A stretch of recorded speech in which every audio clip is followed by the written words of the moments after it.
누가복음 10장 1절하고요. 16절부터 20절. 제가 여러분들을 위해서 읽어드리도록 하겠습니다. 하나님의 말씀을 들으십시오. 그 후에 주께서 따로 70인을 세우사 친히 가시려는 각 동네와 각 지역으로 둘씩 앞서 보내시며. 그리고 16절부터 읽어드리겠습니다. 너희 말을 듣는 자는 곧 내 말을 듣는 것이요 너희를 저버리는 자는 곧 나를 저버리는 것이요 나를 저버리는 자는 곧 나 보내신 이를 저버리는 것이라 하시니라. 70인이 기뻐하며 돌아와 이르되 주여 주의 이름이면 귀신들도 우리에게 항복하더이다. 예수께서 이르시되 사탄이 하늘로부터 번개같이 떨어지는 것을 내가 보았노라. 내가 너에게 뱀과 전갈을 밟으며 원수의 모든 능력을 제어할 권능을 주었으니 너희를 해칠 자가 결코 없으리라. 그러나 귀신들이 너에게 항복하는 것으로 기뻐하지 말고 너희 이름이 하늘에 기록된 것으로 기뻐하라 하시니라. 아멘. 4주 전부터 관대하게 나누어주는 삶에 대해서 계속 말씀을 전하고 있습니다. 우리가 이제 관대하게 나누어주는 삶 이렇게 생각하면은 흔히 돈을 내라는 이야기군라고 생각할 수 있습니다. 다음 주에 할 겁니다. 그러니까 다음 주에 그 얘기 듣기 싫으신 분은 아시죠? 근데 꼭 돈만이 아닙니다. 예를 들면 내가 돈을 누군가에게 기꺼이 줄 수 있는 사람이라 하더라도 시간을 절대 내어주지 않는 사람이라면 그 사람은 근본적으로 그리고 총체적으로 관대한 사람이라고 볼 수 없을 겁니다. 오늘은 사역과 복음 전도에 관한 이야기를 하겠습니다. 사역과 복음 전도요. 여러분들 입장에서는 이거는 좀 약간 이런 건 목회자들이나 하는 거 아닌가요? 라고 생각할 수 있겠지만 좀 이따 보겠지만 우리 모두에게 그러니까 사역과 복음 전도의 명령이 주어졌습니다. 그리고 우리 모두는 세상으로 파송된 존재입니다. 그렇기 때문에 여러분들이 그러니까 교회를 섬기는 사역과 복음 전도에 인색하다면 역시 여러분들이 헌금을 많이 내는데요? 라고 하더라도 근본적으로 관대한 건 아닙니다. 이 지점에서 그러니까 여기 앉아 계신 분들 중에서 나는 기독교인도 아니고 그리고 지금 내가 예수 그리스도를 주와 구주로 삼기로 결심한 것도 아닌데 그럼 오늘 설교는 나와 상관이 없군요 라고 생각할지 모르겠습니다. 전도를 할 생각은 전혀 없어요. 그런 분들을 위해서도 아마 오늘 설교가 유익할 거라고 생각합니다. 왠지 말씀드리죠. 많은 사람들은 전도에 대해서 오해하고 있습니다. 실제로 그래요. 그러니까 제일 대표적인 오해 중에 하나는 전도가 강압이고 그리고 일종의 그러니까 상대를 향한 폭력이라는 겁니다. 이건 종종 기독교인들도 그렇게 오해합니다. 근데 기독교인들에게 제가 드리고 싶은 말씀이 있습니다. 예수 그리스도께서는요, 여러분들에게 이웃에게 복음을 전하라고 했지 이웃을 변화시키라고 말씀하신 적이 없습니다. 우리는 우리 힘으로 이웃을 변화시킬 수 없어요. 우리가 자꾸 변화시키려고 하잖아요. 그러면 나도 모르게 강압하게 됩니다. 그리고 상대의 의지와 반해서 자꾸 상대를 설득하려고 하게 되죠. 예수께서는 그걸 명령하신 게 아닙니다. 우리가 알고 누리고 있는 기쁜 소식을 전해주라고만 말씀하셨죠. 물론 이걸 여러분들이 그러니까 완전히 오해해가지고 그래요. 예수님을 믿으세요. 예수님은 우리에게 이런 것들을 약속하시고 우리를 위해서 뭘 해주셨답니다 라고 말해놓고 안 믿잖아요. 그럼 넌 택한 바지 못했구나. 그러면서 넘기라는 의미가 아닙니다. 이거는 그냥 오히려 경망한 거겠죠. 오히려 사랑과 섬김으로 그러니까 그 사람을 설득할 필요가 있습니다. 하지만 강압해서는 안 됩니다. 동시에 기독교인이 아닌 분들도 이 지점에 있어서 되게 많이 전도를 그러니까 필요 없는 것이거나 혹은 불쾌한 것이라고 생각하는 경향이 많습니다. 생각해 보십시오. 요즘은 정말 많은 사람들이 특히 나는 지식인이다 라고 말하는 사람들은 기독교의 전도에 대해서 이렇게 생각합니다. 그러니까 남에게 자신이 믿는 바를 이렇게 전하는 것이 나쁜 것이라고 생각을 합니다. 근데 한번 잘 생각해 봅시다. 남에게 자신이 믿는 것을 전하는 건 나쁜 거야 라고 말하는 문장도 남에게 자신이 믿는 걸 전하는 거 아닌가요? 맞잖아요. 그럼 그것도 나쁜 건가요? 만일 남에게 자신이 믿고 즐거워하고 누리고 있는 것을 전하는 게 나쁜 거라면요, 우리가 본 재미있는 영화도 보라고 말할 수가 없습니다. 어제 서울에 보면 봤는데 너무 재밌어서 너도 봐봐. 이것도 전도잖아요. 일종의 전도입니다. 그렇죠? 그리고 그것까지 나쁜 거라고 하시나요? 아마 그러진 않을 겁니다. 그러면은 묻고 싶은 질문이 있습니다.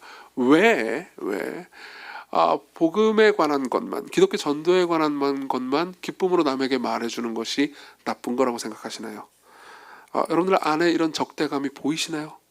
만일 여러분들이 정직하다면요, 그러니까 이외에 있는 이야기를 편견 없이 들으실 수 있을 거라고 생각합니다.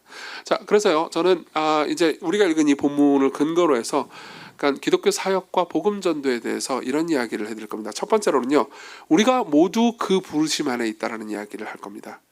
모든 그리스도인들, 심지어 저는 좀 이따가 그리스도인이 아닌 사람들도 이 부르심에서 예외가 아니라고 말할 겁니다. 특히 그리스도인들은요 모두 부르심을 받았고요 보내심을 받았습니다. 그 이야기를 먼저 해드릴 겁니다. 그리고 두 번째로는요, 그 부르심의 특징이 무엇인지를 말씀드리겠습니다. 두 가지로 말씀드릴 건데요, 그 부르심의 특징을 여러분들이 알게 된다면은 복음 전도라는 게 굉장히 영광스러운 일이구나라고 생각할 수 있을 거라고 봅니다. 그리고 마지막으로는요, 이 부르심을 순종할 진정한 기쁨이 있습니다.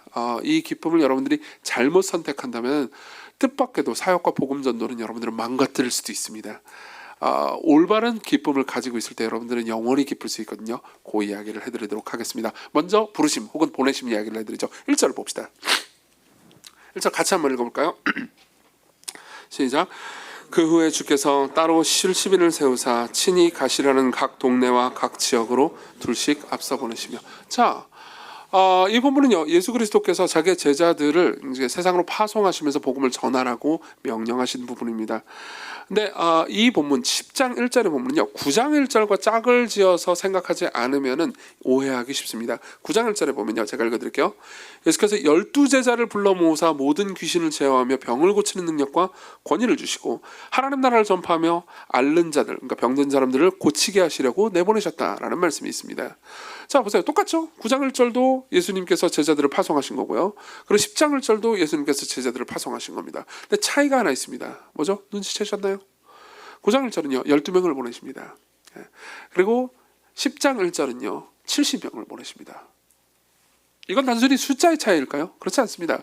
12명은요 하나님께서, 그러니까 예수 그리스도께서 택하신 자신의 제자들이고요. 물론 나머지 70명도 제자들이긴 하지만 그들은 이제 이후에 자신의 생업을 그만두고 계속해서 복음을 전하면서 교회를 이끌 리더들입니다. 이 사람들을 우리는 사도라고 부르죠. 근데 보세요. 사도들만 복음 전파에 대한 명령을 들은 것이 아니고요. 이후에 있는 70명도 복음 전파에 대한 명령을 듣습니다. 그러면 우리는 물어볼 수 있죠. 왜 70명인가요? 왜 예수께서는 70명을 부르셔서 복음 전파하도록 부르셨나요? 예수님의 제자들이 딱 70명만 있었나요? 그렇지는 않습니다. 복음서를 자세히 보잖아요. 그럼 예수님을 따라다니는 사람들이 꽤 많았습니다. 근데 그 중에서 70명을 고르신 데는 이유가 있습니다. 이 70은요 창세기 10장에 보잖아요. 그럼 모든 민족들의 그때 당시 나라 전체를 의미합니다. 그래서 이후에 이스라엘 백성들이 장로를 세울 때도 70명의 장로를 세웁니다. 그 말은 무슨 말이냐면 70이라는 숫자가 상징적으로 모든 사람들을 의미하는 거라는 거죠. 핵심은 이겁니다. 많은 사람들은 복음 전도와 사역이요 이런 것들은 목회들, 목사나 전도사들이 하라고 부르심 받은 거 아닌가요? 라고 생각합니다. 그죠? 그러니까 우리가 월급을 주잖아요. 라고 생각하는데 아니에요. 그렇지 않습니다. 성경의 많은 곳에서요 복음 전도는요 저 같은 목사들뿐만 아니라 여러분들 모두에게, 여러분들이 그리스도 안에 있다면요 여러분들 모두에게 주어진 소명입니다. 예컨대 여러분들은 이 말씀을 아실 겁니다. 교회를 오래 다니신 분들이라면요 마태복음 맨 끝에 있는 이 말씀을 아실 겁니다. 그러므로 너희는 가서 모든 족속으로 제자를 삼아 아버지와 아들과 성령의 이름으로 세례를 주고 내가 너에게 분부한 모든 것을 가르쳐 지키게 하라. 그렇죠? 이 말씀은 모든 그리스도인들에게 주어진 말씀입니다. 근데요, 긴 교회의 역사 가운데서 어떤 사람들은요, 이 말씀이 모든 그리스도인들에게, 그러니까 소위 우리가 평신도라고 불리는 모든 사람들에게도 주어진 말씀이 아니고 목회자들에게만 주어진 말씀이다라고 생각하는 사람들이 있었습니다. 그 근거는요, 예수께서 이 말씀을 하실 때 사도들에게만 말씀하신 거라는 거죠. 그리고 사실 이 잘못된 해석은 그러니까 교회사의 어두운 시기에 꽤 있었습니다. 그리고요 이 해석에 대해서 윌리엄 캐리라는 인도 선교사입니다. 윌리엄 캐리라는 사람은 반기를 들었습니다. 이 사람은 목회자가 아니었어요. 그냥 구두수선공이었습니다. 그리고 윌리엄 캐리는요 이 말씀이 만일 목회자들에게만 적용되는 게 사실이라면, 너희는 가서 모든 족속으로 제자를 삼아라 라는 말씀이 목회자들에게만 적용되는 게 사실이라면요, 그 뒤에 나오는 볼지어다 내가 세상 끝날까지 너희와 항상 함께 있으리라 라는 말도 목회자들에게만 적용되는 것이라고, 그렇게 봐야 합리적이잖아요. 그러니까 그렇게 해석해서는 안 된다고 말합니다. 여러분 생각해보세요. 세상 끝날까지 예수 그리스도께서 항상 함께 하시는 게 저한테만 함께 하실까요? 너는 목사 안수를 받았으니까 내가 너희와 끝까지 함께 하시리라 이럴까요? 아니에요. 여러분들 모두에게 똑같을 겁니다. 그래서요 죄송합니다. 제가 여러분들에게 드리고 싶은 말씀이 있습니다. 여러분들 모두가요, 그러니까 하나님의 부르심을 받았을 때 부르심만 받은 게 아니고요, 세상으로 복음을 전하러 보내심도 받았다라는 거죠. 보내심을 받지 않고 부르심만 받는 사람은 없습니다. 모든 사람들은요, 복음을 듣고 복음을 누리고 알도록 부르심을 받았을 뿐만 아니라 복음을 세상에 전하고 이웃과 나누도록 보내심도 받은 겁니다. 둘 중에 하나만 선택할 수는 없어요. 실제로 누가복음을 쓴 누가는요, 이것을 굉장히 많이 강조합니다. 예컨대 다른 복음서에서는요, 예수 그리스도께서 누군가 병자를 만나잖아요. 그럼 병자를 고치셨다라는 것까지만 기록합니다. 근데 누가는요, 항상 고치셨고 보내신다라는 말씀까지 있습니다. 예컨대 누가복음 8장 38절은요, 귀신 나간 사람이 예수님과 함께 있기를 구했지만 예수님께서 그를 보내시며 이르시되 집으로 돌아가 하나님이 내게 어떻게 큰 일을 행하셨는지를 말하라 라고 말씀하십니다. 그러니까 고치실 뿐만 아니라 보내십니다. 14장 44절에 보면 예수께서 이런 일을 하십니다. 그들이 잠잠하고는 예수께서 그 사람을 데려다가 고쳐서, 그 다음 고치고 그냥 끝나는 게 아니에요, 보내시고 라고 말합니다. 여기서 보내다라는 말도요, 그러니까 그리스어로는 파송하다라는 의미입니다.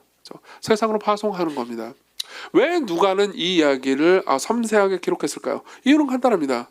여러분들이 성경에 익숙하다면요, 누가라는 사람이 쓴 글이 누가복음뿐만 아니라 사도행전도 있다는 것을 알 겁니다. 사도행전도 누가가 쓴 거예요. 누가는요, 이 누가복음을 다 쓰고 나서, 그러니까 이 제자들이 세상 끝까지 파송받아가지고 복음을 전하면서 어떻게 세상을 뒤집어 엎었는지를 기록해 줄 겁니다. 그렇기 때문에요, 예수 그리스도께서 각 사람을 부르실 뿐만 아니라 보내셨다는 것은요, 대단히 중요한 거죠. 여러분들이 그리스도인이라면요, 여러분들 중에서 부르심만 받고 보내심을 안 받은 사람은 한 명도 없습니다. 목회자만 그런 게 아니에요. 여러분들이 예수 그리스도께서 여러분들과 함께 하시는 것이 목회자에게만 함께 하는 것이 아닙니다. 여러분들 모두에게 그렇죠. 그리고 이것은요, 성경에 신약뿐만 아니라 구약도 마찬가지입니다. 여러분들이 구약 성경을 자세히 보잖아요. 특히 창세기를 보잖아요. 그러면 예수께서 진지하게 자기의 사람으로 은혜를 주시기 위해서 부르신 장면이 명료하게 기록된 한 사람을 보게 됩니다. 창세기 12장을 보잖아요. 그럼 예수께서 하나님께서요, 아브라함을 부르십니다. 아브라함을 부르실 때 뭐라고 부르시냐면요, 들어보십시오. 여호와께서 아브라함에게 이르시되, 창세기 12장 1절입니다. 너는 너의 고향과 친척과 아버지의 집을 떠나 내가 내게 보여줄 땅으로 가라. 내가 너로 큰 민족을 이루고 내게 복을 주어 내 이름을 창대하게 하리니. 여기까지는 좋습니다. 그렇죠? 복을 준대요. 좋죠? 근데 그 다음 뭐라고 말하는지 아십니까? 너는 복이 될지라. 너는 복이 될지라. 하나님께서는 어떤 사람을 부르실 때 복을 주시기만 하기 위해서 부르시는 게 아닙니다. 복이 되게 만들기 위해서 부르십니다. 아마 2년 전에 제가 아브라함에 대한 설교를 했는데요, 사실 여러분들 중에서 이렇게 말할 수 있는 분들도 있을 겁니다. 저는 시건교회를 섬기는 목사죠. 여러분들에게 말씀을 전하는 사람입니다. 그리고 복음전도 사역을 하고 있습니다. 여러분들과 함께요. 그렇죠? 근데 여러분들 중에서 어떤 분들은요, 이런 분들도 있을 겁니다. 시건교회 와가지고 내가 복을 받았어요 라고 생각하는 분들도 계시겠지만요, 그러니까 이런 것도 있습니다. 여러분들이 저를 개인적으로 할 때, 내가 저 이정규라는 사람을 알게 되어서 참 복되다, 내가 복을 받았어, 저 사람은 나의 복이야, 복덩이야 라고 말하는 분들 있죠? 말할 필요는 없어요. 있죠? 네. 하늘에 내 이름이 기록된 것만으로 기뻐해야지. 좀 이따 나올 겁니다. 보세요. 아마 있을 겁니다. 없으면 말고요. 최소한 제 아내는 그렇다고 말할 거예요. 보세요. 저는 역으로 이렇게도 말할 수 있습니다. 제가 여러분들을 만난 것은 저한테 너무 큰 복입니다. 그러니까 여러분들은 우리 교회 교인일 뿐만이 아니라 제게 복덩이들이에요. 여러분들을 만나게 돼서, 그러니까 시건교회는요, 단순히 제가 목회를 하는 교회 정도가 아닙니다. 우리 교회예요. 내가 다니는 교회라고요. 그러니까 내가 여기서 여러분들을 만나서, 여러분들이 없었으면 제 신앙이 성장하지 못했을 거예요. 여러분들이 없었으면 제가 하나님을 더 깊게 만나지 못했을 겁니다. 그런 의미에서 여러분들은요, 제게 복입니다. 하나님께서 여러분들에게 복을 주시는 이유는요, 저한테 이정규라는 사람에게 복이 되도록 하시기 위해서 그러시는 거죠. 그런 의미에서 이 상황에서 예외가 되는 사람은 아무도 없습니다. 하나님께서 여러분들을 부르실 때는 복을 주기 위해서 부르실 뿐만 아니라 복이 되게 하시기 위해서 부르십니다. 자, 여기서 철학자 이야기를 하나 해드리죠. 마르틴 하이데거라는 사람이 있습니다. 뭐 들어보신 분도 있고 안 들어보신 분도 있을 겁니다. 이 사람은 20세기 초중반에 독일의 철학자였어요. 그리고 실존주의 철학자였죠. 실존주의 계열에서는 꽤 유명하고 많은 업적을 남긴 사람입니다. 이 사람은 신이 없고 세상에 그러니까 근본이 없는, 그러니까 우주의 기원이 없는 세계관에 대해서 설명하면서 우리 모두는 그러니까 이 세상에 던져진 존재라고 말합니다. 사실 철학에서는 이것을 가리키는 용어가 있어요. 게볼펜하이트라는 용어가 있습니다. 제가 독일어는 잘 못하는데 독일어 아시는 분 맞나요? 어쨌든 게볼펜하이트라는 단어가 있어요. 이걸 이제 영어나 한국어로 번역하면 throw, 그러니까 던져져 있다. 예. 우리가 이제 버림받아가지고 그냥 우연히 이렇게 이 자리에 그냥 있게 됐다는 거죠. 그러니까 하이데거는 이렇게 표현하는 겁니다. 모든 인간은요, 그냥 이 세상에 던져진 존재입니다. 예. 그리고 그냥 어떤 특별한 의미와 가치가 있는 존재가 아닌 거예요. 예. 그리고 그냥 우연히 이 자리에 있기 때문에 내 삶의 의미와 목적과 가치를 굳이 갖고 싶다면 내가 정해야 합니다.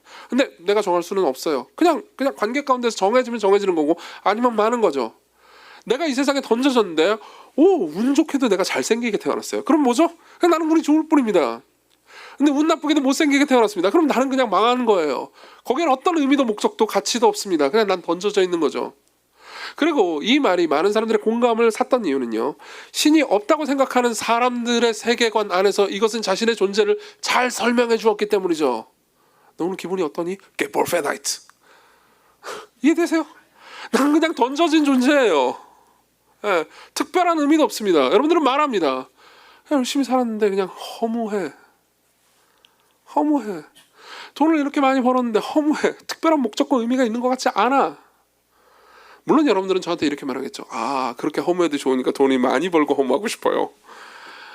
여러분 생각해 보십시오. 굳이 그럴 필요는 없습니다. 돈이 별로 없어도 허무하지 않는 것이 더 낫겠죠. 예. 여러분, 성경의 가르침에 따르면요, 여러분들이 신자든 신자가 아니든, 여러분들 기독교인이 아니라 하더라도요, 여러분들은 그냥 던져진 존재가 아닙니다. 하나님께서 어떤 목적과 가치와 의미를 가지고 여러분들을 만드셨다고 말합니다. 그렇기 때문에 모든 인간은 이렇게 디자인되어 있어요. 다른 사람들을 위해서 자신이 섬기거나 희생하지 않잖아요. 그럼 계속해서 허무함을 느끼게 지어졌습니다. 내가 나를 희생하거나 내가 나를 내어줌으로써 누군가가 살아나는 것을, 누군가가 변하는 것을, 누군가가 기뻐하는 것을 못 보잖아요. 그럼 여러분들은 이유도 모른 채 도대체 나는 특별히 문제가 없는데도 불구하고 왜 이렇게 허무하지? 왜 이렇게 고통스럽지? 왜 이렇게 무의미함을 느끼지? 라는 생각이 들게 만들죠. 그러나 그때 여러분들이 자기를 내어주잖아요. 보통 자기를 내어주는 거 싫어하는 일이잖아요. 누군가를 용서하기 시작하잖아요. 2주 전에 용서 설교회 때 많은 항의를 받았죠. 보통 싫어하는 일입니다. 근데 여러분들이 누군가를 용서합니다. 누군가에게 자신을 내어줍니다. 누군가를 섬깁니다. 그때 여러분들은 서서히 그 과정이 고통스럽다 할지라도 시간이 지나면서 내가 왜 여기 있는지를 이해하게 돼요. 여러분들은 드디어 말하게 됩니다. 진짜 살맛이 나는구나. 내가 왜 살아야 되는지, 내가 왜 존재해야 되는지 이제 알았어. 이렇게 말하게 되는 거죠. 여러분들이 그리스도인이든 그리스도인이 아니든 상관없습니다. 모두 여러분들은 던져진 존재가 아니에요. 지어진 존재죠. 그리고 우리가 계속해서 허무감과 고통을 느끼는 이유는 그 존재의 의미와 목적과 가치를요, 성경이 말하는 것을 찾고 있지 않기 때문입니다. 심지어 기독교인들도요.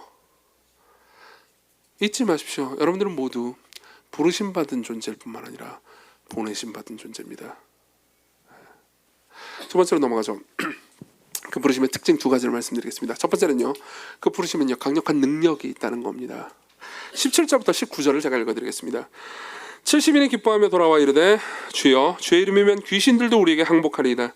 예수께서 이르시되 사탄이 하늘로부터 번개같이 떨어지는 것을 내가 보았노라. 내가 너에게 뱀과 전갈을 밟으며 원수의 모든 능력을 제어할 권능을 주었으니 너희를 해칠 자가 결코 없으리라. 자, 보세요. 여기 보면요, 그러니까 이 70인의 제자들이 마을로 가가지고 복음을 전하고 귀신을 쫓아낸 이야기가 있습니다. 그러니까 이 70인의 제자들이 한 일은요, 그냥 인간이 할 수 있는 정도의 일을 한 게 아니었습니다. 그러니까 예수께서 그 모든 광경을 보시고, 그리고 실제로 파송을 받은 사람들이 자신이 부르심을 받은 일을, 그 일을 수행하고 나서 그들이 느꼈던 거는요, 그러니까 사탄의 세력이 무너지고 있다는 것을 느꼈습니다. 귀신이 쫓겨나가고 있다는 것을 느꼈습니다. 물론 그들이 복음을 전할 때 예수 그리스도의 이름으로 귀신을 떠나라고 할 때 귀신이 쫓겨나가는 일도 있었지만 사람들의 삶이 변하는 걸 본 거죠. 여기 앉아 계신 분들 중에서 어떤 분들은 아니 귀신이라니 지금 21세기인데 그런 영적인 존재를 믿으란 말입니까? 라는 질문을 하는 분들도 계실지 모르겠습니다. 그런 분들을 위해서 제가 한 설교지만 추천을 해드리겠습니다. 왕의 권위라는 설교가 있습니다. 유튜브에 보면 찾아보면 나와요. 제가 그 귀신에 관한 이야기를 좀 길게 했으니까 나중에 한번 들어보십시오. 오늘은 자세히 할 시간이 없습니다. 근데 제가 요 질문만 여러분들에게 던지고 싶습니다. 여러분들이요, 이 세상을 한번 쳐다보십시오. 예. 정치나 사회와 문화나, 그러니까 이 세상이 돌아가는 걸 한번 보시란 말입니다. 이 세계 전체가요. 그리고 여러분들이 볼 때, 와, 이 세계는 아름답군. 이 사악한 영적인 초자연적인 힘 같은 거는 전혀 없어. 우리가 그냥 잘 해나가면 이 세상은 천국이 될 거야 라고 생각할 정도로 이 세상이 맑고 아름답고 깨끗하시나요? 여러분들은 그렇게 비현실적인 사람들입니까? 아마 그렇지 않을 겁니다. 세상을 자세히 유심히 들여다보십시오. 단순히 인간들이 하는 움직임이라고 믿을 수 없을 만큼 악한 일들이 계속해서, 멀리 외국까지 갈 것도 없습니다. 아니 뭐 그냥 정치면까지 갈 것도 없습니다. 여러분들의 삶에서도 그런 일들이 일어나지 않나요? 여러분들은 초자연적인 인격적인 존재인 하나님은 믿지만은 초자연적인 인격적인 존재인 사탄이나 귀신들은 없다고 생각할 만한 근거를 가지고 계십니까? 아마 그렇지 않을 겁니다. 근데 어쨌든 귀신은 존재합니다. 사탄도 존재하죠. 귀신은 사탄의 졸개들입니다. 타락한 천사들이죠. 근데요, 그들을 대할 때 이 제자들이요, 사역을 할 때 그들이 쫓겨나가는 일들이 일어납니다. 왜 쫓겨나가는 일들이 일어날까요? 그들이 강해서일까요? 아니요. 그들이요, 예수 그리스도의 이름을 가지고 있었기 때문입니다. 17절을 보면요, 주의 이름이면 귀신들도 우리에게 항복하더이다 이렇게 말합니다. 이 주의 이름이라는 게 무슨 의미일까요? 이걸 잘 설명해 주는 게 16절입니다. 16절 볼게요. 같이 읽겠습니다. 너희 말을 듣는 자는 곧 내 말을 듣는 것이요, 너희를 저버리는 자는 곧 나를 저버리는 것이요, 나를 저버리는 자는 나 보내신 이를 저버리는 것이라 하시니라. 자 보세요. 예수께서 이렇게 말씀하십니다. 제자들을 보내시면서요, 누군가 너희들을 거부한다면 나를 거부하는 거다. 그리고 나를 거부한다면 나를 보내신 분을 거부하는 거다. 보세요. 이거는요, 그 자격을 가지고 있다는 겁니다. 제가 이 예를 너무나 많이 들었는데요, 우린 보통 예수님의 이름으로 기도합니다 이런 표현을 쓰죠. 이게 무슨 의미일까요? 이거는 그분의 자격을 가진다는 겁니다. 제가 그냥 미국에 가가지고 바이든 대통령을 만나러 간다고 합시다. 만나주세요 바이든 씨 이러면서 문을 두드리면요, 열어주나요? 아니요, 열어주지 않습니다. 근데 제가 만일 대한민국 대통령의 친서를 가지고 바이든을 만나러 간다고 합시다. 그럼 열어줄 겁니다. 왜냐하면은 저를 거절해버리잖아요. 그러면 대한민국 대통령의 친서를 거절하는 것과 똑같은 거니까요. 저는 제 이름, 개인적인 이정규의 이름으로 가는 게 아닙니다. 맞죠? 대한민국 대통령의 이름으로 가는 거겠죠. 그 자격으로 가는 겁니다. 이게 대사예요. 이게 외교입니다. 맞죠? 그것과 똑같습니다. 제자들이 파송받아서 예수 그리스도의 이름으로 말을 하잖아요. 그럼 사실상 예수 그리스도께서 그 일을 하시는 것과 똑같은 권위를 주신다는 겁니다. 여러분 잘 들으십시오.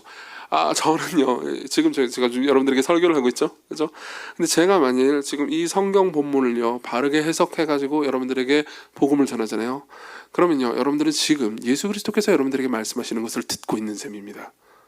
바꿔서 말해볼까요? 여러분들이 이 메시지를 거절하잖아요. 그러면 여러분들은요, 예수 그리스도를 거절하는 것과 똑같습니다. 그리고 예수님을 보내신 성부 하나님을 거절하는 것과 같습니다. 여러분들을 협박하기 위해서 이 얘기를 하는 게 아닙니다. 여러분들이 만일 여러분들의 작은 입술로 나는 그렇게 똑똑하지도 않고 대단하지도 않아 라고 생각하지만 여러분들이 복음을 들고 이웃에게 말해주잖아요. 그러면요, 하나님께서는요, 여러분들의 행동을 하나님 자신이 하는 것과 똑같이 여기십니다.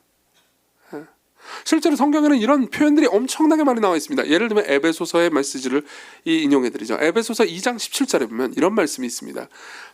사도 바울이 에베소 사람들한테 이렇게 이야기를 해요. 또 오셔서 예수님께서 먼데 있는 너희에게 평안을 전하셨다고요. 예수님께서 에베소에 있는 먼데 있는 너희들에게 평안을 전하셨다 이렇게 말합니다. 근데 여기서 하나 생각해야 되는 게 있습니다. 예수님은요, 에베소에 평생에 자신이 사는 평생에 에베소에 가신 적이 없었다는 겁니다. 예수님께서는 팔레스타인 땅에서만 사셨습니다. 에베소는 터키였고요. 거기까지 그렇게 멀리 간 적이 없어요. 근데 사도 바울은요, 예수님이 너희들에게 가셔서 평안을 전하셨어 라고 말합니다. 왜 그렇게 말할 수 있었을까요? 에베소는 도대체 누가 간 걸까요? 누가 가긴요? 사도 바울 본인이 갔습니다.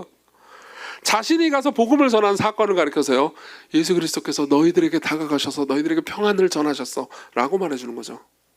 여러분, 여러분들이 지금 이 시간을 그냥 단순히 종교의식이라고 느낄지 모르겠지만 사실 성경의 가르침에 따르면요, 여러분들 모두는요 하나님의 말씀을 지금 듣고 있습니다. 그리고 여러분들이 누군가에게 그 말씀을 전하고 있잖아요. 그러면 하나님께서 여러분들의 입과 손과 여러분들의 행동을 사용하고 계신 거죠. 그럼 어떤 일이 일어나는지 아십니까? 귀신이 쫓겨나갑니다. 귀신이 쫓겨나간다는 건 이런 걸 의미합니다. 유대 문화권에서요, 사탄 혹은 귀신은요, 특히 구약 성경을 자세히 보잖아요. 욥기를 보면요, 사탄이 하는 일은, 사탄의 졸개들인 귀신들이 하는 일은 간단합니다. 간단하게 정리할 수 있어요. 그들은 참소자입니다. 참소자가 뭔지 아십니까? 이간질한다는 겁니다. 그래서 그 정죄한다는 겁니다. 사탄은요, 사람들 안에 있는 근본적인 도덕의식을 건드립니다. 그러고 나서 근본적인 도덕의식의 죄책감을 더합니다. 그리고 그 죄책감으로부터 구원받기 위해서 스스로의 노력을 계속해서 사용하도록 하면서 인생을 노예로 만들어버립니다. 그게 사탄이 하는 일이에요. 계속해서 끊임없는 정죄감과 고통 가운데로 사람을 밀어넣죠. 그리고 지배하는 겁니다. 그게 사탄이 하는 일이에요. 근데 복음이 거기에 들어갑니다. 우리의 행위가 아니고 예수 그리스도의 선한 행위로 우리가 하나님께 조건 없이 용납받고 사랑받을 수 있다는 메시지가 들어가기 시작합니다. 우리가 범죄했지만 그리스도께서 그 범죄를 대신 당하셨다고 말합니다. 그분이 그 죄를 대신 가져가셔서 우리 대신 형벌을 받으셨다고 말합니다. 그리고 거기서 우리 안에 있는 양심이 말해주는 참소, 즉 이간질과 정죄를요, 다시 들여다보게 됩니다. 그리고 우리는 자유해지죠. 어떤 일이 벌어진 겁니까? 귀신이 떠난 겁니다. 실제로 그것에 아주 강하게 묶여있던 사람들이 있잖아요. 그런 사람들에게는 그런 죄책감과 정죄감이 그 사람의 육체까지도 장악해서 정신 이상이라든가 혹은 육체적 질병까지 낳게 만들죠. 근데 복음은요, 그 모든 것을 해방시킵니다. 제가 여기 앉아 계신 분들보다 더 나은 사람은 절대 아닙니다. 저도 여러분들과 똑같은 사람이에요. 똑같은 죄인일 뿐입니다. 그러나 저는 어쨌든 목사니까요, 복음 전도 사역을 계속해서 해왔잖아요. 직업상으로라도 그 일을 했었어야 했습니다. 맞죠? 그렇기 때문에 제가 이 말씀을 이해하는 데는 여러분들보다 좀 더 유리한 입장에 속해 있는지도 모르겠습니다. 저는 지금까지 12년 8개월 동안 복음을 전했습니다. 여러분들에게 말씀을 전했죠. 그리고 제가 느꼈던 거는요, 제가 잘했기 때문이 아니고요, 이런 일들이 계속 있었다는 겁니다. 말씀을 전했습니다. 근데 사람들이 그것을 듣고요, 변화되는 것을 보았습니다. 저는 그냥 복음을 말했을 뿐입니다. 근데 제가 이걸 약간 신비적이라고 여러분들이 비난해도 저는 할 말은 없습니다. 그러니까 마치 그냥 말일 뿐이잖아요. 그렇죠? 저는 그냥 말을 했을 뿐이라고요. 근데 그 말씀이요, 그 자체에 생명이 있어서 무슨 생물처럼 움직이더니 앉아있는 사람이 오늘도 그런 일이 있었으면 좋겠습니다. 앉아있는 사람들에게 다가갑니다. 그리고 앉아있는 사람들을 막 쥐고 흔드는 걸 보는 것 같은 느낌이 들 때가 있습니다. 막 때리는 겁니다. 나쁜 의미가 아니고요, 진짜로 변화시키는 거예요. 그리고 해방됩니다.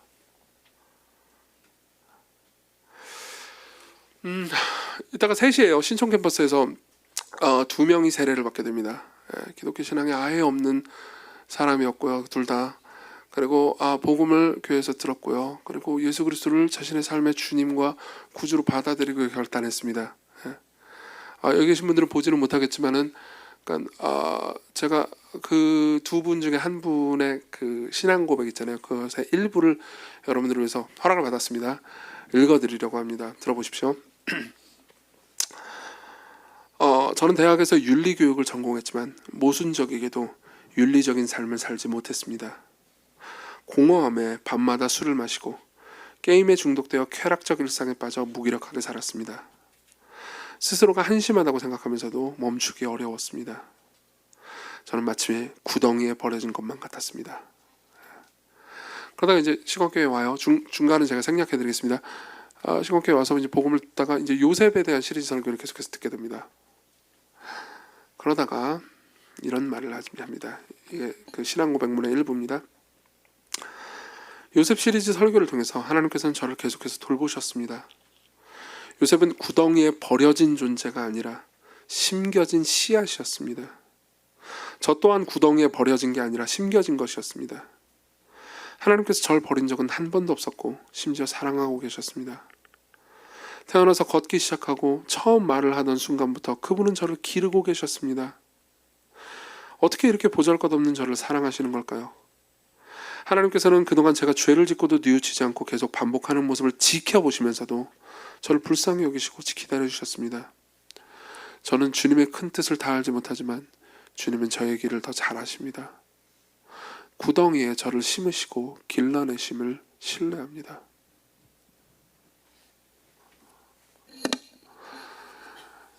제가 이 신앙 고백문을 보기도 했지만 이제 개인적으로 그분이 간증하는 걸 들었어요. 예. 약간 같이 울면서 들었어요. 들을 때 제 머릿속에 떠오르는 생각이 뭐였을까요? 물론 감사하다, 기쁘다 이런 생각도 들었겠죠. 근데 그 중에 하나는 이런 생각이었습니다. 사탄이 번개처럼 하늘에서 떨어졌구나. 이해되세요? 사탄이 번개처럼 하늘에서 떨어졌습니다. 그가 한 사람의 삶을 붙들고 있는 노예처럼 붙들고 있는 그 모든 쇠사슬이 풀리고요. 족쇄가 풀리고 한 사람이 자유케 되는 거죠. 여러분, 이러한 기적은요, 저에게만 주어진 기적이 아닙니다. 여러분들 모두는요, 이런 일을 하도록 부르심을 받았습니다. 또한 보내심을 받았죠. 두 번째 특징으로 넘어가겠습니다. 두 번째 특징은 여러분들에게 더 위안이 될 겁니다. 그 부르심은요, 고유합니다. 여러분들 각자에게 고유해요. 1절을 봅시다. 1절 같이 한번 읽어보겠습니다. 시작. 그 후에 주께서 따로 70인을 세우사 친히 가시라는 각 동네와 각 지역으로 둘씩 앞서 보내시며. 자, 보세요. 여기서 중요한 부분은요, 2명씩 보냈다는 겁니다. 왜 2명씩 보냈을까요? 왜 2명씩 보냈을까요? 70명을 보낼 때 1명씩 보내면은 70군데로 파송할 수 있잖아요. 근데 2명씩 보내면은 35군데밖에 안 됩니다. 그죠? 근데 왜 2명씩 보냈을까요? 물론 이것은 구약의 배경이 있습니다. 구약에 어떤 증인이 증언을 하기 위해서는 1명의 증언으로는 증언이 성립하지 않았어요. 거짓말할 수도 있잖아요. 2명의 증언이어야 했습니다. 그것을 반영한 거예요. 근데 이것은 실용적인 이유도 있습니다. 둘씩 가잖아요. 그럼 둘이 교제하면서 일할 수 있습니다. 즉 동역을 할 수 있죠. 같이 일할 수 있습니다. 그리고 또 하나는요, 이런 측면이 있습니다. 둘씩 일하잖아요. 그리고 둘 이상이 일하잖아요. 실제로 구약 성경의 증언 시스템은요, 꼭 2명만 있어야 되는 것이 아니었습니다. 둘 이상이었죠. 즉 동역 시스템이었습니다. 근데 같이 있잖아요. 같이 있으면요, 서로가 서로를 보완할 수 있습니다. 여러분, 아까 제가 이런 말씀을 드린 적이 있습니다. 여러분들 모두는 부르심을 받은 존재고, 여러분들 모두는요, 이 땅에 던져진 존재가 아니라고요. 그렇죠? 보내심을 받은 존재예요. 오히려 성경은요, 모든 사람들이 복음을 전하라고 말하지만 그 복음을 전하는 방식이 모든 사람이 꼭 설교자가 되거나 유능한 변증가가 되어야 한다고 말하는 것이 아닙니다. 예컨대요, 마태복음 10장 42절은 이렇게 말합니다. 또 누구든지 제자의 이름으로 이 작은 자 중에 하나에게 냉수 한 그릇이라도 주는 자는 내가 진실로 너희에게 이르노니 그 사람이 결단코 상을 잃지 아니하리라 하시니라. 여러분 중에 어떤 분들은 이런 분들도 있을 겁니다. 나는 말을 잘 못해요. 나는 그렇게 논리적인 사람이 아닙니다. 나는 사람들을 감화시킬 정도로 유창한 사람이 아니에요.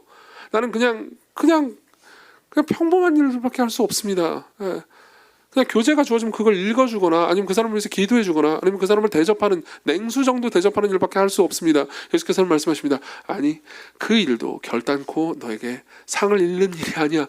나는 그 모든 것들을 다 기억하고 있단다. 이렇게 말씀하시는 거죠. 꼭 여러분들이 설교자가 될 필요는 없습니다. 여러분들은 누군가의 손을 잡아줄 수 있습니다. 누군가를 위해서 기도해 줄 수 있습니다. 지난주 설교 기억나나요? 환대요.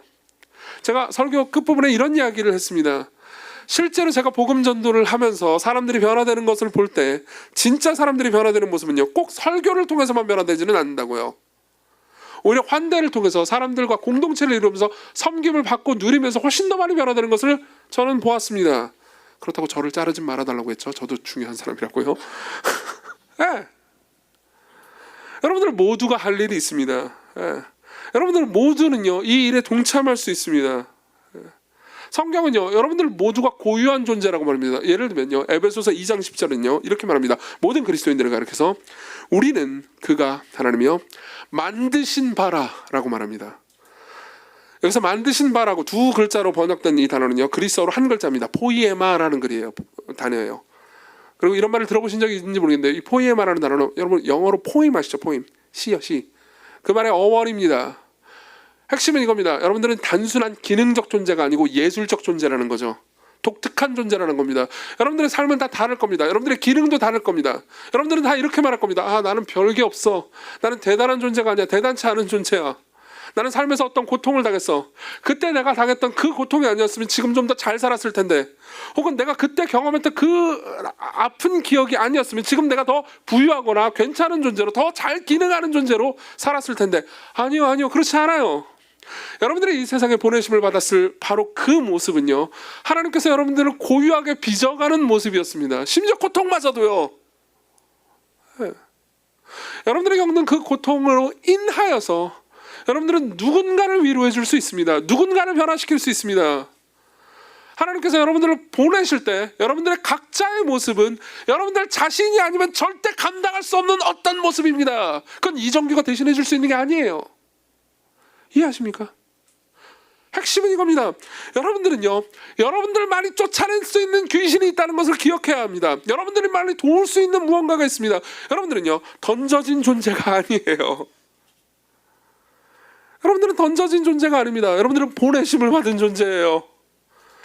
여러분들이 시광교회에 올 때 여러분들은 어떤 마음으로 오셨습니까? 아, 이 교회 설교가 뭐가 좋고 여기 공동체가 뭐 특히 2부 예배 같은 경우는 젊은 사람들이 많으니까 여기서 젊은 사람들과 교제도 하고 설교도 듣고 뭐 여러 가지 재미있는 것도 하려고 왔지? 라고 생각하는 분들이 계실 겁니다. 나는 여기서 목양을 받으려고 뭔가를 받으려고 부르심을 받았어. 맞습니다. 맞아요. 그렇지만 그것만 있지는 않습니다. 하나님께서 여러분들을 부르실 때 자 여기 와서 이것도 누리고 저것도 누리렴 하면서 여러분들을 부르셨을 뿐만 아니라 얘들아 이 시광교회라는 이 문제 있는 교회는 이것도 부족하고 저것도 부족하고 저것도 부족하단다. 그리고 내가 너희들을 부를 때 너희들이 이 교회에 꼭 필요하기 때문에 너희들에게 의미가 있기 때문에 나는 너를 시광교회로 파송한다. 그래서 여러분들이 여기 있는 거예요. 오늘 처음 방문하신 분들은 그 얘기 때문에 너무 부담을 가질 필요는 없습니다. 다른 교회 가셔도요. 여러분들은 던져진 존재가 아니에요. 마지막으로 넘어가죠. 진정한 기쁨에 관한 이야기를 해보도록 하겠습니다. 이러한 사람들을 섬기고 사람들에게 복음을 전하는 이 일을 하잖아요. 그럼 여러분들에게 기쁨이 올 겁니다. 엄청난 기쁨이 올 거예요. 여러분들이 사탄이 번개처럼 하늘에서 떨어지는 것을 보게 된다면, 여러분들이 사람들의 삶이 변화되는 것을 여러분들이 옆에서 보게 된다면요, 여러분들은 굉장히 기쁠 겁니다. 좀 이따가 아마 연탄봉사 광고도 나갈 건데, 내가 그런 광고를 보면서 내가 누군가를 도울 수 있다면, 내 손과 얼굴이 까매짐으로써 누군가를 기쁘게 할 수 있다면은 한번 해봐야죠. 해가지고 여러분들이 도전하잖아요. 그래서 여러분들이 사람들의 삶을 돕게 되잖아요. 그러면 정말 큰 기쁨이 느낄 겁니다. 그러나 예수께서는요, 그러한 기쁨이 위험할 수 있다고 말씀하십니다. 20절을 같이 읽죠. 같이 읽겠습니다. 시작. 그러나 귀신들이 너에게 항복하는 것으로 기뻐하지 말고 너희 이름이 하늘에 기록된 것으로 기뻐하라 하시니라. 자 보세요. 여기 보면요, 기뻐하라와 기뻐하지 말라 두 개가 있습니다. 기뻐하지 말라부터 이야기해보죠. 귀신들이 항복한 것으로, 너에게 항복한 것으로 기뻐하지 말라는 겁니다. 사역의 성취나 어떤 큰 열매로 인해서 기뻐하지 말라는 의미죠. 여러분 이 말도 너무 오해하지 마십시오. 이 말을 너무 문자적으로, 그러니까 은유적으로 받아들이지 않고 너무 문자적으로 받아들여가지고 누군가 와가지고 복음을 듣고 제가 영혼이 변했어요, 그리고 간증하고 있는데 난 기뻐하지 않을 테요, 그러면서 이러고 있는 거 그냥 바보짓이에요. 그런 의미는 아닙니다. 여기서 기뻐하다라는 건요, 그것보다 좀 더 깊은 의미를 가지고 있습니다. 보세요. 여러분들은요, 무언가를 기뻐하는데요, 그 무언가를 궁극적으로 기뻐할 수 있습니다. 맞죠? 생각해보세요. 모든 게 다 기쁜 일은 아니에요. 누가 여러분들을 좋아한다고 그래가지고 여러분들이 다 기쁘나요? 1994년도에는 이런 노래가 있었습니다. 마음에 안 드는 그녀에겐 계속 전화가 오고, 내가 전화하는 그녀는 나를 피하려 하고, 거리엔 괜찮은 사람 많은데 소개를 받으러 나간 자리엔 어디서 이런 여자를 만나오는 거야? 이야. 아, 2부 예배 참석한 대부분은 이 노래를 모를 겁니다. 이거 얼마나 히트작이었는데요. 이야. 신인류의 사랑이죠. 되게 재수없지 않나요, 가사가? 어디서 이런 여자를 만나오는 거라니. 여성들 입장에서는 되게 기분 나쁘지 않습니까? 어디서 이런 남자를 만나와가지고, 그죠? 보세요. 이 가사를 인용한 이유는요, 이 가사가 좋아서가 아니고, 이런 겁니다. 보세요. 누군가 나를 좋아한다고 그래가지고 누군가 맨날 내가 기쁜 건 아니에요. 그러니까 누군가 나를 좋아한다라는 말이 내게 결정적인 기쁨이 될 때가 있습니다. 누군가 나를 승인했다는 것이 내 삶의 의미와 가치 수준까지 기쁠 때가 있어요. 어떤 것들은 그냥 기쁜 정도가 있을 수 있고요. 어떤 것은 그게 내 삶의 가치와 의미까지 돼버리는 기쁨이 존재합니다. 예수께서는 바로 그 기쁨을 말씀하시는 거예요. 그러면서 이렇게 말씀하시는 겁니다. 너희들이 최고로 기뻐하는 것은 너희들의 신이다. 여러분들이 그토록 얻고 싶어가지고 얻으면 나를 완전히 만족시켜주는 그 무엇이 있을 수 있잖아요. 그 사람일 수도 있습니다. 어떤 관계일 수도 있죠. 혹은 직장일 수도 있습니다. 여러분들이 하는 프로젝트의 성공일 수도 있습니다. 저 같은 경우에는요, 시공교회일 수도 있죠. 우리 교회예요. 우리 교회는 좋은 교회입니다. 제 생각에는 너무 좋은 교회예요. 그렇지만요, 그게 제 삶의 궁극적인 기쁨이라면요, 저는 시광교회를 신으로 만들어버리는 겁니다. 그러면요, 어떻게 되는지 아십니까? 거기서의 내 자리를 내 이름으로 삼습니다. 이해되세요?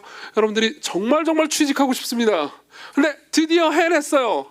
그럼 여러분들의 이름은 뭐죠? 땡땡전자 직원이 됩니다. 그렇죠? 땡땡 기업 사원이 됩니다. 그게 내 정체성이에요. 내 가치입니다. 내가 이 땅에 있는 의미예요. 내가 만일 삶이 던져졌잖아요. 그럼 여러분들은요, 계속해서 그것을 여러분들의 이름으로 삼습니다. 내가 삶에서 하나님의 보내심을 받은 사람이라고 생각하지 않고 내가 그냥 던져졌다고 생각하잖아요. 그럼 계속해서 나는 이 대학교에 들어가려고 열심히 공부했어. 그럼 그 대학교에 들어가잖아요. 그러면 땡땡 대학교 학생이 여러분들의 이름이 됩니다. 여러분들의 궁극이 되죠. 여러분들의 정체성과 가치가 됩니다. 여러분들의 이름은 무엇입니까? 땡땡전자 직원, 외과 전문의, 멋진 몸매. 내 이름은 멋진 몸매야. 저 같은 경우는 뭘까요? 대시광교회 담임 목사.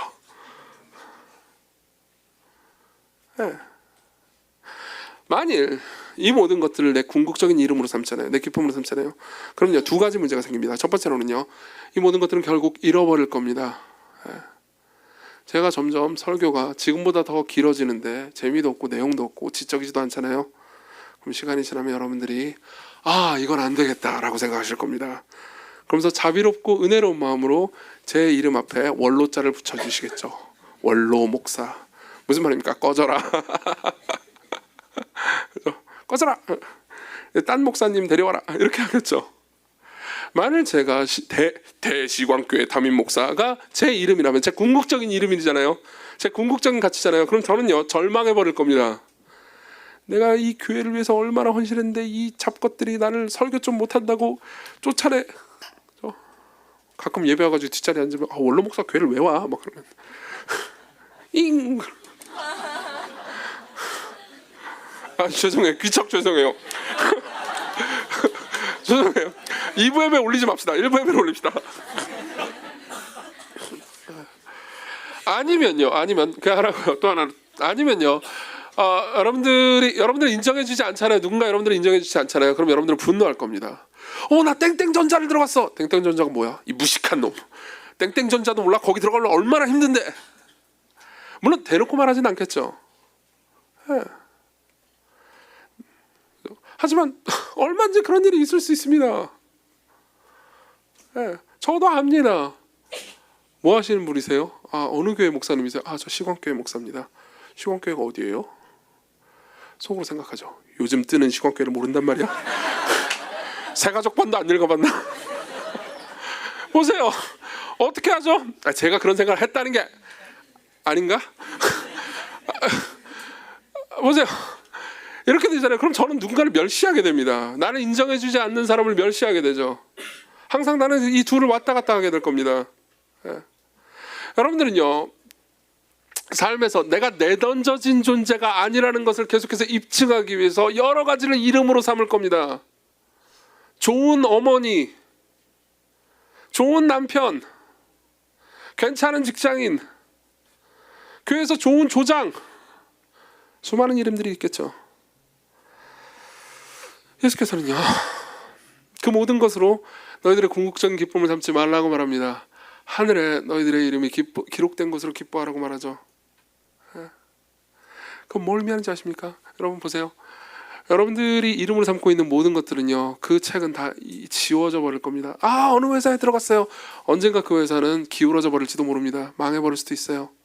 지금도 기억납니다. 제가 대학교 1학년 때 당시에 제일 좋은 직장이었던 어떤 회사에 수석으로 입학했던 저희 대학 선배가 있었습니다. 너무너무 기뻐했어요. 그리고 다음 해 IMF가 터졌고요. 그 회사는 망해버렸습니다. 그 회사의 이름책에서 그 형님의 이름이 지워졌어요. 왜냐면 회사도 지워졌거든요. 그러나 여러분, 하나님은 영원히 계십니다. 그분의 마음에, 그분의 생명책에 여러분들의 이름은 영원히 기록될 겁니다. 특별히 예수께서요, 이름이 하늘에 기록된 것으로 기뻐하라는 말을 쓰신 이유가 뭔지 아십니까? 이 표현은요, 구약 성경에 레퍼런스가 있는 표현입니다. 구약 성경의 어떤 이 말씀을 듣잖아요. 들으면 구약에 익숙한 사람들은 모두 다 대부분 출애굽기 32장을 떠올리게 되어 있습니다. 출애굽기 32장에 무슨 이야기가 있는지 아십니까? 모세가 있습니다. 이스라엘 백성들이 있습니다. 이스라엘 백성들은 범죄합니다. 하나님께서 이스라엘 백성들을 구원해 주시고 그들을 섬기시고 계속해서 돌보시고 사랑을 해주셨는데, 무슨 나쁜 짓을 해도 계속해서 만나를 내려주셨는데 이들이 하나님을 거부하고 저항하기로 결심합니다. 그래서 뭘 하는지 아십니까? 금송아지를 만들죠. 그리고 금송아지를 섬기면서 우상 숭배를 합니다. 그리고 하나님께서는요, 생각하시죠. 이제 이들과 관계를 끊어야겠다, 버려야겠다. 그때 모세가 등장합니다. 모세가 뭐라고 말하는지 아십니까? 들어보십시오. 출애굽기 32장 32절입니다. 그러나 이제 그들의 죄를 사하시옵소서, 용서해 주십시오. 그렇지 아니하시면 원컨대 주께서 기록하신 책에서 내 이름을 지워주십시오. 모세가 뭐라고 말합니까? 하나님, 차라리 제 이름을 지워주십시오. 저들의 이름을 지우지 말아주세요. 차라리 저를 버려주십시오. 저들을 버리지 말아주십시오. 차라리 제 인생을 망쳐버려 주십시오. 그리고 저들을 망치지 말아주세요. 저들을 사랑해 주십시오. 하나님께서 어떻게 하는지 아십니까? 하나님께서는 이스라엘 백성들을 용서하십니다. 그런데 모세도 버리지 않으세요. 모세의 이름을 생명책에서 지우거나 하지 않으십니다. 그냥 모세도 계속해서 사용하시고 사랑하시고 쓰십니다. 왜일까요? 수천 년 후에 모세가 가리키고 있는 모세보다 훨씬 더 위대한 중보자가 이 땅에 오셨을 때, 그분은요, 하늘에서 성부와 성령 그리고 모든 성도들과 천사들로부터 이름이 높임을 받는 분이었습니다. 완전한 영광, 완전한 영예, 완전한 명예 가운데 계셨죠. 그분이 이 땅에 오셨을 때 그분은 가난한 목수의 아들로 오셨습니다. 그분은 자신의 이름, 자신의 명예, 자신의 영광을 다 잃으셨죠. 여러분, 이름을 잃어버리는 건요, 지옥에 가는 것과 똑같다는 걸 알고 계십니까? 지옥에 가는 거하고 똑같아요. 왠지 아십니까? 여러분 생각해 보십시오. 누군가 여러분들을 부를 때요, 이름을 부르지 않는다고 합시다. 어이 알바생, 기분 나쁘죠? 인격적으로 대하는 게 아니잖아요. 알바생이라는 단어도 안 써요. 어이 거기, 어이 찌꺼기 같은 전도사. 제가 그런다는 게 아니고, 그러면은 기분이 나쁠 거라고요. 그렇죠? 우리 소중한 오강일 전도사님 보세요. 이게 인격적으로 대하는 거죠. 지옥에선 그 누구도 서로의 이름을 불러주지 않는다는 걸 알고 계십니까? 왜 그럴까요? 지옥에 있는 모든 사람들은 자기중심적이기 때문이죠. 누구도 서로를 이용만 할 뿐이지 서로를 인격적으로 대우하지 않습니다. 그리고 십자가에서 그분이 본 것이 바로 그것이었어요. 십자가에서 그 누구도 예수 그리스도를 소중하게 여기지 않습니다. 십자가에서 그분은 시편 22편을 계속해서 암송하고 계셨어요. 나의 하나님 어찌하여 나를 버리셨나이까. 이것도 시편 22편 1절이에요. 근데 시편 22편에 보면은요 이런 말씀도 있습니다. 나는 벌레요 사람이 아니라 사람들의 비방거리요 백성의 조롱거리니이다. 예, 맞습니다. 그분은 사람들의 비방거리고 백성의 조롱거리가 됐고 벌레처럼 취급당하셨습니다. 사람들에게서뿐만 아니라 하나님에게서도요. 왜요? 그분은 지옥을 경험하고 계셨기 때문입니다. 그분은 이름이 불려지지 않았습니다. 그분은 철저하게 무시당했습니다. 우리가 원래 마땅히 당해야 되는, 우리가 자기중심적이기 때문에 원래 우리가 당해야 되는 지옥의 고통을 그분이 대신 당하셨습니다. 여러분들은 어딘가에 여러분들의 이름을 쓰기 위해서 피를 흘립니다. 그렇죠? 근데 그 회사에 들어가기 위해서, 그 직장에 합격하기 위해서, 혹은 그 회사 학교, 혹은 그 프로젝트에서 내가 이름을 남기기 위해서, 어디에 이름을 쓰기 위해서 여러분들은 피를 흘리고 땀을 흘리죠. 그러나 하늘에 여러분들의 이름이 기록되는 것은 여러분들의 피가 필요하지 않습니다. 그리스도께서 여러분들을 대신해서 피를 흘리셨죠. 그리스도께서 여러분들이 마땅히 해야 되는 모든 일을 여러분들 대신하셨습니다. 그분의 피로 여러분들의 이름을 쓰셨죠. 여러분들의 모든 이름은, 여러분들이 예수 그리스도를 믿는다면 여러분들의 모든 이름은 그 나라에 기록되어 있습니다. 그리고 예수께서 말씀하시죠. 이것이 너희들이 영원히 붙들고 기뻐해야 되는 것이다. 적용하겠습니다. 3가지 빠르게 얘기해 드릴게요. 첫 번째, 이웃에게 복음을 전해 주십시오. 용서를 설명해 주시고 이해하고 들어 주십시오. 신앙이 없는 이웃한테 전하는 건 용기가 없어요. 그러면요, 신앙이 있는 이웃한테도 전해 주십시오. 여러분들 중에 분명히 이런 분들이 있을 겁니다. 제 설교를 듣고 나서요, 나는 이 설교를 완벽하게 이해하지, 이런 분들 있죠? 그렇죠?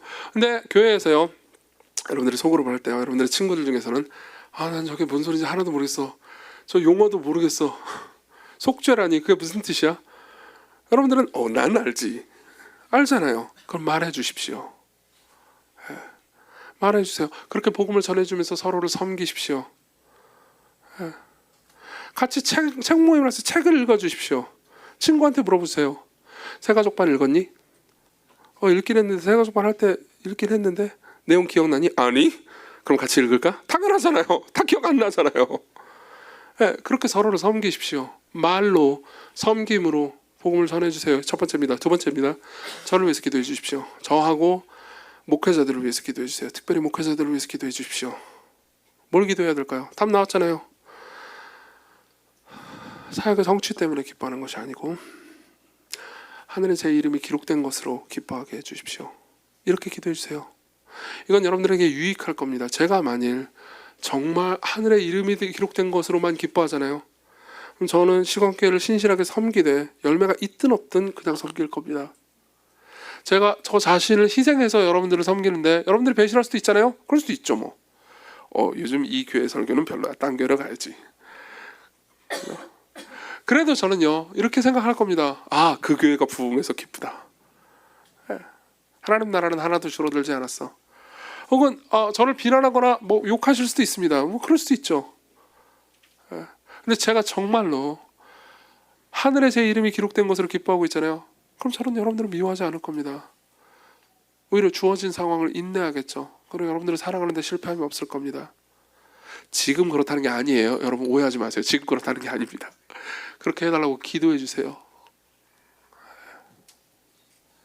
저는 진짜 그렇게 됐으면 좋겠습니다. 왜냐하면 상황이 어떻든지 간에 제 안에 있는 행복은요, 절대 뺏기지 않을 테니까요. 시광의 모든 사역자들과 직분자들과 리더들이 이 마음을 가지게 해달라고 기도하십시오. 3번째입니다. 여기 계신 분들 중에서 아직 신앙이 없는 분들도 계실지 모르겠습니다. 여러분들도 하늘에 영원히 여러분들의 이름이 기록될 수 있습니다. 영원히요. 어떻게 해요? 그냥 예수 그리스도를 여러분들의 주와 구주로 받아들이십시오. 그게 전부입니다. 마태복음 1장에 보잖아요. 거기엔 족보가 있습니다. 여러분들이 성경을 읽어봐야지 해가지고 마태복음 1장을 짚으시면 누가 누구를 낳고 누가 누구를 낳고 이것밖에 없어요. 이 지루한 것 그러면서 넘겨버리지만 그 족보는요, 하늘에 기록된 이름들입니다. 그런 것처럼 여러분들의 이름이 기록될 방법은 하나 있습니다. 여러분들이 죄인이지만 그리스도 안에 있으면 됩니다. 그 모든 족보에 있는 사람들은요, 그리스도 안에 있는 사람들이에요. 그 안에는요, 범죄자도 있고요, 인생의 루저들도 있고요, 과부와 이방인들이 있습니다. 그렇지만요, 그 모두는 그리스도의 마음 안에 새겨진 사람들이고 그리스도의 사랑을 받는 사람들입니다. 12월이고요. 성탄 시즌이죠. 아까 우리가 부른 찬송도요. 처음에 부른 찬송도 요즘 크리스마스 시즌에 맞는 노래들을 불렀습니다. 아마 12월 내내 그런 노래들을 부르겠죠. 여러분 성탄 캐롤 하면 뭐 생각나세요? 뭐 생각나세요? 아멘. 그렇죠? 기쁘다 구주 오셨네. 또 뭐 생각나나요? 울면 안 돼.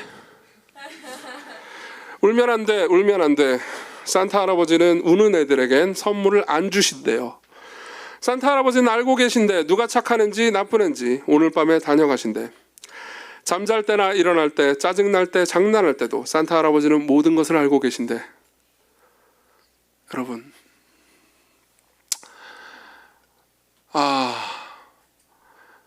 불편한 진실을 알려드릴까요? 산타는 없습니다. 여러분들이 받은 선물은 엄마가 준 거예요. 또 하나를 알려드리죠. 이 산타는요, 굉장히 하나님을 닮은 가짜 신입니다. 왠지 아십니까? 일단은 전지하잖아요. 모든 걸 알고 계신데요. 누가 착한 애인지 나쁜 애인지, 그죠? 그리고 또 하나는요, 제가 보기에는 무소무지합니다. 왜냐하면 오늘 밤에 다 다녀갈 수 있어요. 그렇죠? 어떻게 그 모든 걸 하냔 말이에요. 이 페이크 신은요, 가짜 신은요, 진짜 신과 결정적으로 다른 점이 하나 있습니다. 뭔지 아십니까? 이 페이크 신은요, 우는 아이들에게는 선물을 안 줘요. 착하지 않은 아이들에게는 선물을 주지 않습니다. 그러나 우리 구주 예수 그리스도께서는 우는 아이들을 위해 오셨습니다. 그분은 죄인들을 위해 오셨습니다. 그분은 십자가에 달리시기 직전에 겟세마네에서 자신의 몸을 가누지 못할 정도로 심한 통곡과 눈물을 흘리면서 우셨습니다. 왜요? 죄인들을 보시면서요.